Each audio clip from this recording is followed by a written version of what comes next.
तो आज जो हम लोग बात करेंगे ये भी हमारा ग्रुप डी से रिलेटेड होगा, लेकिन जो चैप्टर हम लोग आज शुरू कर रहे हैं कार्य, सामर्थ्य और ऊर्जा, इस पर हम लोग का प्रयास रहेगा कि आज हम लोग जो है कम से कम 15 क्वेश्चन करें कि अभ्यास बढ़िया हो कार्य, सामर्थ्य, ऊर्जा पर।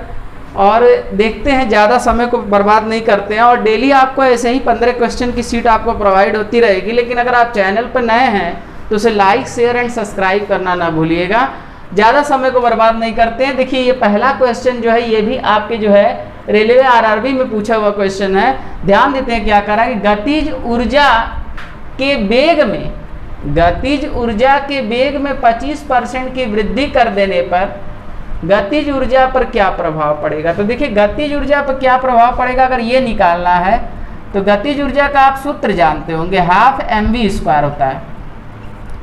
अब बॉडी का मास तो कांस्टेंट रहता है, तो इससे अगर हम देखें तो क्या पता चला कि kinetic energy is directly proportional to v² है। Kinetic energy is directly proportional to v² है। तो देखिए, इसके लिए हम आपको बेटा एक ट्रिक बता दे रहे हैं कि आप जल्दी से लगा लीजिए। ये ट्रिक हर जगह अप्लाइड होगा, हर जगह अप्लाई होगा जिसके पावर 2 होगा। और परसेंटेज निकालने का मेथड, जैसे x% हमारी कोई चीज़ इंक्रीज कर रही है तो उसके लिए ट्रिक क्या है कि 2x प्लस माइनस x²/100 इस तरीके से रखिएगा। अगर इंक्रीज कर रहा है तो प्लस वाला रखिएगा, डिक्रीज करेगा तो माइनस वाला रखिएगा। तो इस तरीके से हमारा कितना परसेंट बढ़ रहा है, x वो है जो इंक्रीज कर रहा है, x वो है जो इंक्रीज कर रहा है, तो 25% इंक्रीज कर रहा है। तो 2 × 25 अब प्लस 25 का स्क्वायर अपॉन 100। इस तरीके से अगर हम देखें तो 50 और ये 6.25, 50 अब plus 6.25 we get 56.25, we get 56.25%। तो ये इतना परसेंट। अब चूंकि वेलोसिटी इंक्रीज कर रही है तो डायरेक्टली प्रोपोर्शनल है, तो जब वेलोसिटी इंक्रीज करेगी तो सिंपल सी बात है काइनेटिक एनर्जी इंक्रीज करेगा। इट मीन्स 56.25% डिक्रीज नहीं होगा, इंक्रीज होगा, क्योंकि वेलोसिटी इंक्रीज कर रही है जिसके कारण काइनेटिक एनर्जी भी हमारी क्या करेगी, इंक्रीज करेगी। तो जहां पर भी पावर 2 होगा ये ट्रिक हमारी वैलिड हो जाएगी, जहां पर भी पावर 2 होगा वो ट्रिक वैलिड हो जाएगी। ये अर्थमेटिकली उठाया हुआ ट्रिक है। अर्थमेटिक में आप लोग ऐसा ट्रिक देखे होंगे, तो उसी को लेकर के हम लोग यहाँ पर चल रहे हैं। और जनरल मैथड्स अगर आप इसी क्वेश्चन को लगाएंगे तो उससे भी हो जाएगा, बस आपका थोड़ा सा समय बर्बाद होगा। अगर जनरल मैथड देखना चाहते हैं तो जनरल भी देख लीजिए कैसे करेंगे। बस करना क्या है कि v पर 25% का इंटरेस्ट लगा करके जो निकालेंगे वो v' हो जाएगा। तो आएगा वही, और थोड़ा सा क्या हो जाएगा, बड़ा मैथड हो जाएगा। तो इसका जो है डिस्क्रिप्शन बॉक्स में जो इसका जो है जनरल मैथड जो है हम आपको प्रोवाइड कर देंगे।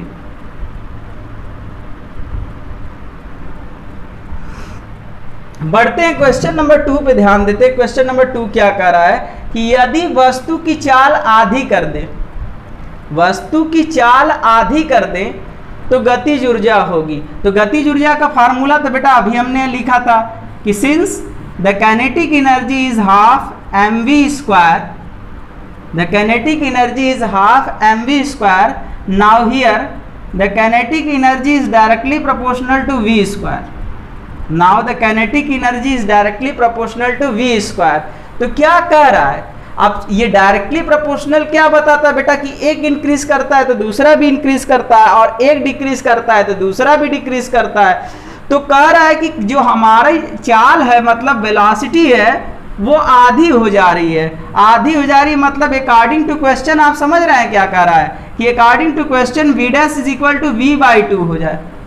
तो जब v/2 हो जाएगा तो इस कंडीशन में then k' is equal to क्या हो जाएगा, k/² कर देंगे तो यहाँ पर v²/4, अर्थात यहाँ पर कितना आ जाएगा, k/4। तो वेलोसिटी आधा हो जाएगी, तो उसका जब स्क्वायर करेंगे यहाँ पर तो कितना हो जाएगा, v²/4, अर्थात v² के जगह तो कितना है, k है, तो अर्थात k/ कितना आ जाएगा, 4 आ जाएगा। अगर आप एक्सप्लेन करके करना चाहते हैं तो एक्सप्लेन करके भी कर सकते हैं। कैसे करेंगे एक्सप्लेन करके, इसको एक्सप्लेन करके करेंगे तो k'/k लिखेंगे, फिर v'/v का होल स्क्वायर लिखेंगे। अब v' कितना है, v/2 है इंटू v का होल स्क्वायर, तो v से v हमारा क्या हो जाएगा, कैंसिल हो जाएगा। तो देखिए k डैश बराबर कितना आ जाएगा, k/4 आ जाएगा। तो इस तरीके से कौन सा ऑप्शन सही होगा, हमारा ऑप्शन नंबर बी यहाँ पर करेक्ट हो जाएगा। तो इट मीन्स याद रखिएगा कि डायरेक्टली प्रोपोर्शनल में एक इंक्रीज करता है तो दूसरा भी इंक्रीज करता है, एक डिक्रीज करता है तो दूसरा भी हमारा क्या करता है, डिक्रीज ही करेगा। तो चूंकि यहाँ पर वेलोसिटी डिक्रीज कर गई तो काइनेटिक एनर्जी भी तो घटेगा ही, आधा हो रहा है, तो सिंपल सी बात है स्क्वायर। तो बढ़ते हैं क्वेश्चन नंबर 3 पे ध्यान देते हैं। क्वेश्चन नंबर 3 हमारा क्या कह रहा है, देखिए क्वेश्चन नंबर 3 जब मैक्सिमम लोग पढ़ाते हैं तो उसमें गलती कर देते हैं। देखिए कह रहा है कि संपीड़ित कमानी द्वारा संचित ऊर्जा होगी, संपीड़ित कमानी द्वारा केवल और केवल स्थितिज ऊर्जा होगी। अब प्रश्न आप देखिए, जब आपको कोचिंग में कोई टीचर पढ़ाता है तो या मैक्सिमम आप भी रहते होंगे तो गलती करते हैं, स्थितिज ऊर्जा का जब डिफिनीशन आपको जब कोई टीचर बताता है तो बस बोल देता है कि स्थिति के कारण जो ऊर्जा होगी वही स्थितिज ऊर्जा होगी। अगर आप भी अगर ऐसा जान रहे हैं तो गलत जान रहे हैं। स्थितिज ऊर्जा स्थिति के कारण नहीं होती बेटा, स्थिति तो रहबे करती है प्लस संरचना भी होती है बेटा।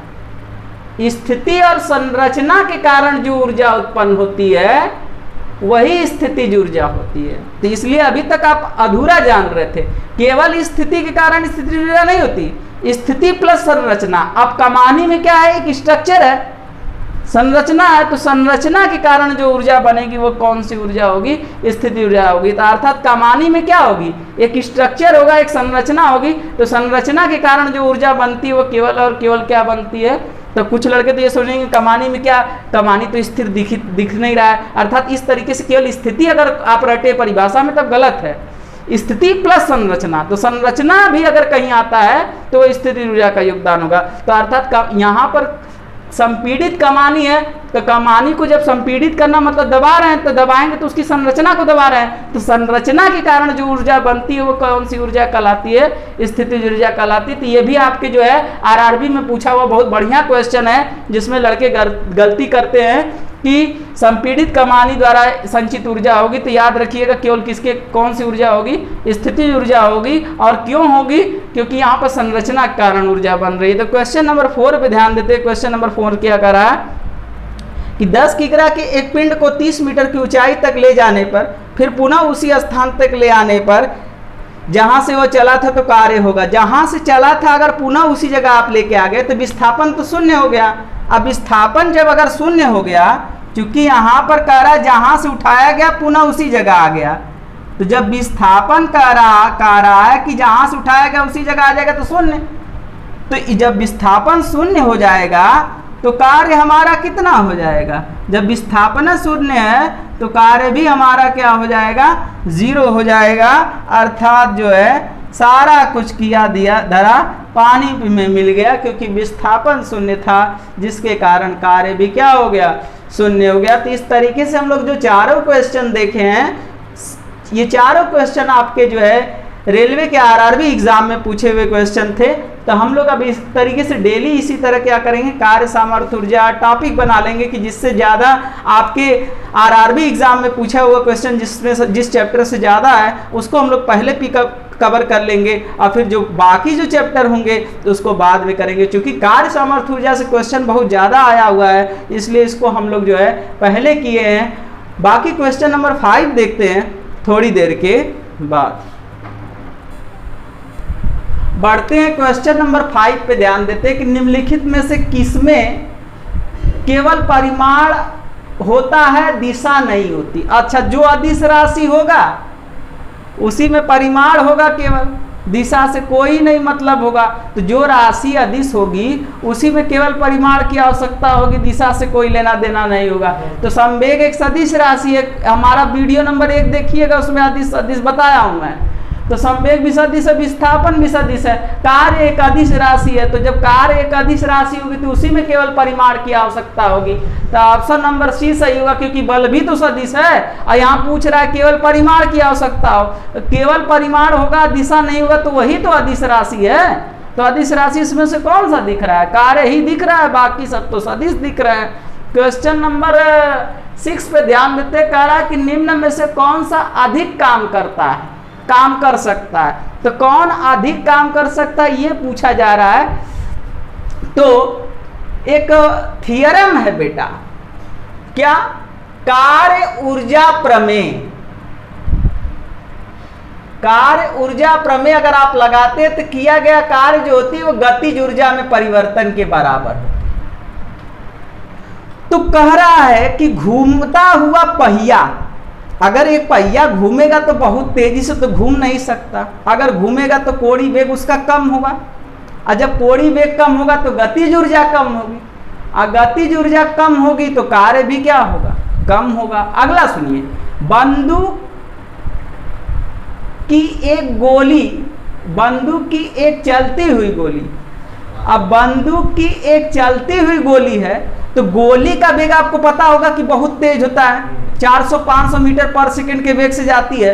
तो गोली का वेग जब बहुत ज्यादा होगा तो गतिज ऊर्जा, अब यहां से देख रहे हैं कि W K के बराबर है, अब K होता है हाफ mv², और इस फार्मूला से देखिए तो W K है और K डायरेक्टली प्रोपोर्शनल है v² के, अर्थात जिसका वेग ज्यादा होगा उसकी गतिज ऊर्जा ज्यादा होगी, और उसकी गतिज ऊर्जा ज्यादा होगी तो उसका कार्य भी क्या होगा? ज्यादा होगा। तो अर्थात अगर हम चारों में देखें तो एक पत्थर फेंकेंगे तो पत्थर गोली के वेग से तो जा नहीं सकता, तो पत्थर का वेग कम होगा तो गतिज ऊर्जा कम होगी, गतिज ऊर्जा कम होगा तो कार्य कम होगा।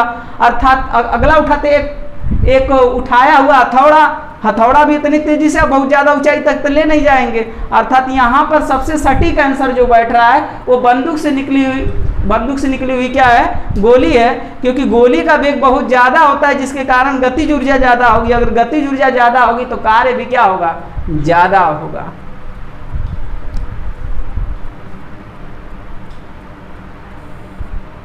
बढ़ते हैं अगले क्वेश्चन पे, ध्यान देते हैं कि अगला क्वेश्चन हमारा क्या कर रहा है।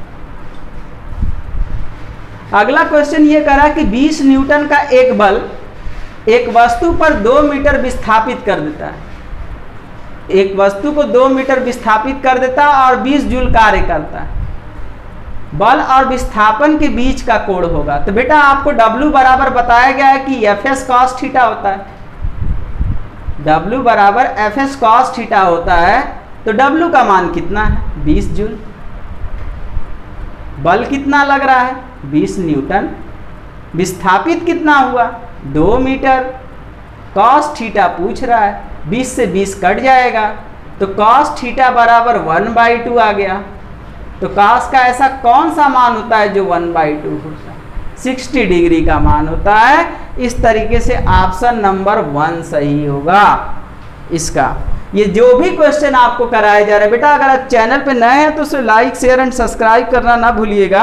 और जो भी क्वेश्चन आपको दिए जा रहा है, मतलब ऐसा नहीं कि अनावश्यक क्वेश्चन कोई भी आपके सामने ले आके रख दिया जाएगा।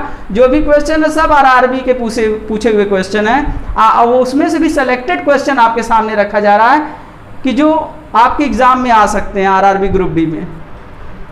बढ़ते हैं क्वेश्चन, अगले क्वेश्चन पर ध्यान देते हैं कि अगला क्वेश्चन क्या कर रहा है। अगला क्वेश्चन में देखिए आपकी जरा सा लापरवाही आपका आंसर गलत कर देगा। अच्छा, तो आप सर क्या समझाना चाहते हैं, आइए देखते हैं। यहाँ पर कह रहा है क्या है, एक पोर्टर जमीन से 12 किग्रा का सामान उठाता है और उसे जमीन से 1.5 मीटर ऊपर अपने सिर पर रखता है। उसके द्वारा किया गया कार्य होगा, मतलब कि कितना कार्य होगा ये पूछा जा रहा है। चलते समय नहीं आदमी के, जब वो उठा रहा है तब की बात हो रही है। तो देखिए जब वो उठाएगा तो कह रहा है कि सामान पर उसके द्वारा किया गया कार्य। देखिए शब्द पे ध्यान दीजिएगा, उसके द्वारा जो कार्य होगा वो तो धनात्मक होगा ऑलवेज।